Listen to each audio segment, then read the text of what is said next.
Bom dia, sexto ano! Vamos fazer uma pequena revisão da nossa matéria, do conteúdo que demos nesse bimestre, tá? Conteúdos muito importantes para vocês estudarem para a prova, ok? Primeiro falamos sobre concordância nominal. O que seria concordância nominal? A concordância nominal trata especificamente da concordância de gênero e número que deve ocorrer entre um nome, no caso, o substantivo, e os outros termos da sentença que o modifica.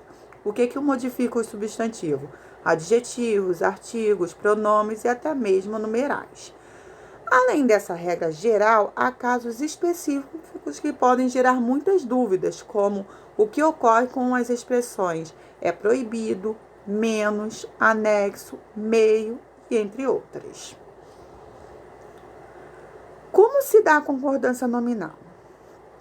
Em uma sentença, quando o substantivo é acompanhado por outros termos, é necessário que haja concordância entre eles. Isto é, os termos que acompanham o substantivo devem estar de acordo com ele em gênero, masculino ou feminino, e em número, singular ou plural. Veja as frases a seguir. Meu filho é bonito. Pronome, meu. Filho, substantivo. É, verbo, bonito, adjetivo. Caso o substantivo da frase passe para o feminino, os termos que o acompanham terão que fazer a mesma transição para que haja concordância nominal. A primeira frase, meu filho é bonito, a frase está no masculino. Agora, se eu passar para o feminino, tem que mudar. Vou ter que fazer a transição de tudo. Minha filha é bonita. Troquei o meu que está no masculino, pelo minha. O pronome passou para o feminino. Filho, substantivo no masculino, passou para filha, no substantivo feminino. É, não muda, é invariável, verbo não muda. E bonito, que é o adjetivo que estava no masculino, passou para o feminino, bonita. Eu tive que fazer essa transição para poder haver a concordância nominal. O mesmo acontece se alterarmos o número do substantivo, do singular para o plural. Minhas filhas são bonitas. Eu tive que concordar todas, né? Tanto o pronome com o substantivo com o adjetivo. E o verbo também, nesse caso, também passou para o plural. Não é mais é, agora é são. O substantivo pode ser acompanhado por adjetivos, artigos, pronomes e até mesmo numerais. Esse termo deve estar de acordo com o gênero e número do substantivo que eles acompanham. Bastante simples, certo?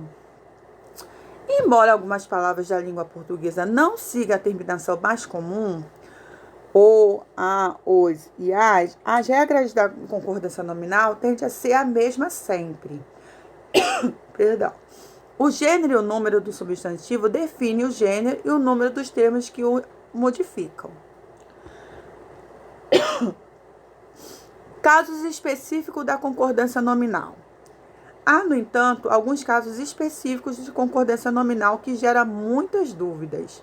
Vamos entender melhor o que acontece em alguns deles. A palavra menos, por exemplo. Por ser uma palavra invariável, menos, sempre será escrito dessa forma, mesmo quando acompanhar um substantivo no feminino. A palavra menos não existe. Ela tinha menos caixa do que ele. Ela tinha menos caixas do que ele. Menos é uma palavra invariável. A palavra menos não existe. A palavra anexo. Quando funciona como adjetivo, a palavra anexo, sem preposição, varia de acordo com o substantivo que acompanha. O arquivo anexo contém um relatório elaborado. A planilha anexa contém um relatório elaborado. Os arquivos anexos contêm vários relatórios. As planilhas anexas contêm vários relatórios. Então, quando funciona como adjetivo, a palavra anexo, sem a preposição, varia de acordo com o substantivo que estiver acompanhando.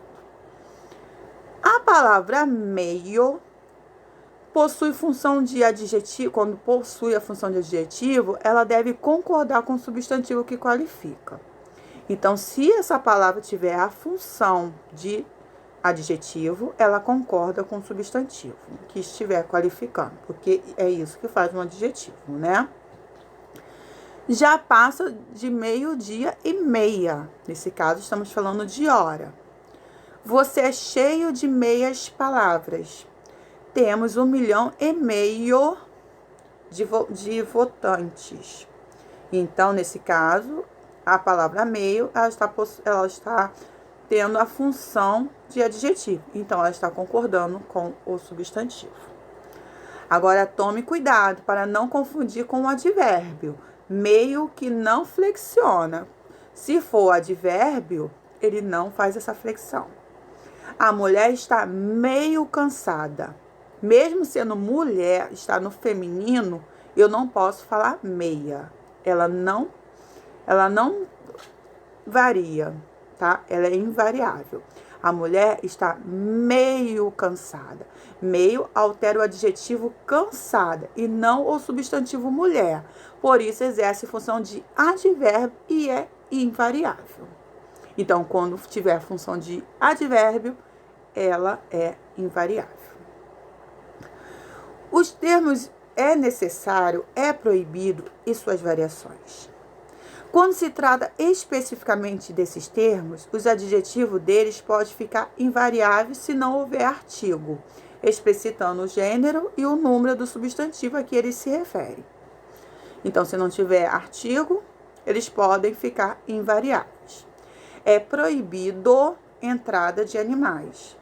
A gente costuma falar, é proibida a entrada, né? Mas o certo é proibido, porque não tem artigo aí, é proibido entrada de animais. É necessário sabedoria, não tem artigo.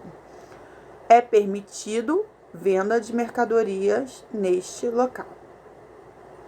Correto? No entanto, caso outros elementos acompanhem o substantivo, os adjetivos devem concordar em gênero e número. É proibida a entrada de animais. Anteriormente estava escrito, é proibido entrada de animais. Não tinha artigo. Então, não podia variar. Ficava dessa forma. Agora, ó, é proibida a entrada de animais. É necessária muita sabedoria. É permitida a venda de mercadoria neste local. Prestaram atenção? Então, se tiver outros elementos acompanhando o substantivo, os adjetivos devem concordar em gênero e número. Falando em artigo, o que seria artigo? É a classe gramatical que geralmente antecede um substantivo, sendo variável em gênero e em número. Pode ser contraído com algumas preposições e, às vezes, ter outras funções no enunciado, conforme aprenderemos a seguir.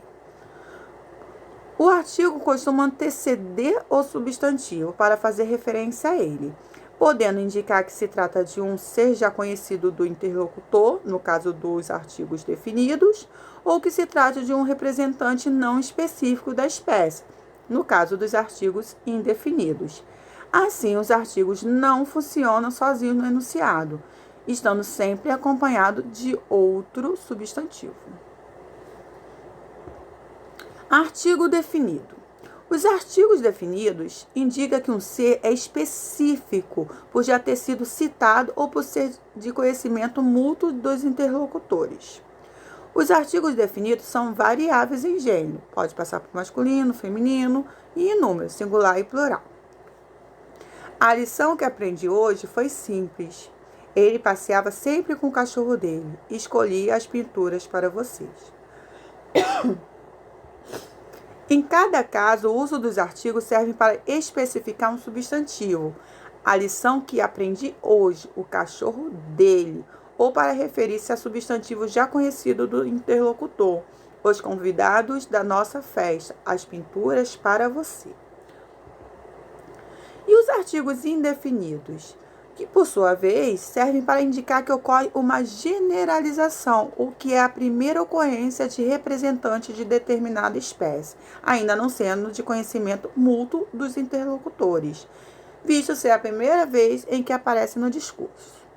Os artigos indefinidos também são variáveis em gêneros e números. É necessário entender que o artigo indefinido não pode ser confundido com numeral. Muitas vezes vocês fazem isso, né?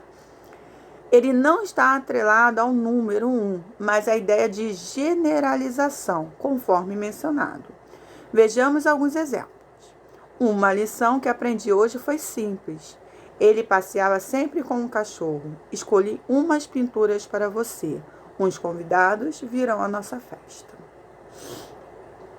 Note que agora o artigo deu uma conotação de generalização em relação ao substantivo ou de desconhecimento por parte de um dos interlocutores.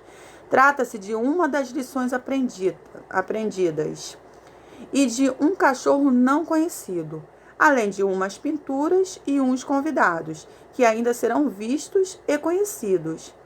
Aprenda mais sobre essa forma de artigo, pode ser utilizado acessando emprego de artigos indefinido, que falaremos mais tarde. E para terminar, nós também estudamos sobre numeral. Número e numeral são conceitos diferentes. Numeral é a representação do número, que é a ideia de quantidade que nos vem à mente, né? Quando contamos, ordenamos, medimos. Já o algarismo é todo símbolo numérico usado para formar os números, os numerais no caso. Então, número e numerais têm conceitos diferentes. E o que seria um numeral? A palavra que indica a quantidade ou então a ordem que pessoas ou objetos ocupam numa sequência recebe o nome de numeral. Os numerais podem ainda representar informações numéricas quando usados, por exemplo, em números de telefone, placas de carro ou em documentos de identidade. O numeral que designa a quantidade se chama cardinal. O que aponta um lugar em uma sequência se chama ordinal. Cardinal nós usamos muito, né? 1, 2, 100, 1000, 200, 324. Esses são numerais cardinais. E os ordinais? Primeiro, segundo, terceiro, vigésimo, né? Aponta um lugar, uma sequência.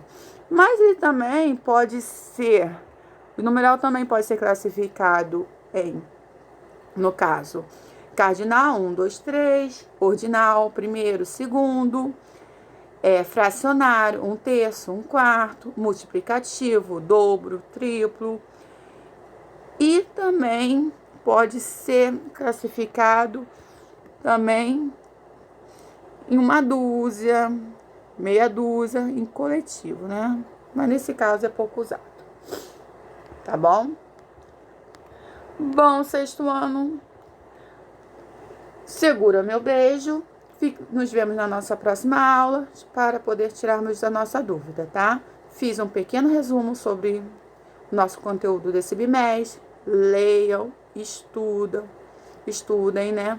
Façam as atividades, tirem as dúvidas, tá? Beijos e até a próxima aula.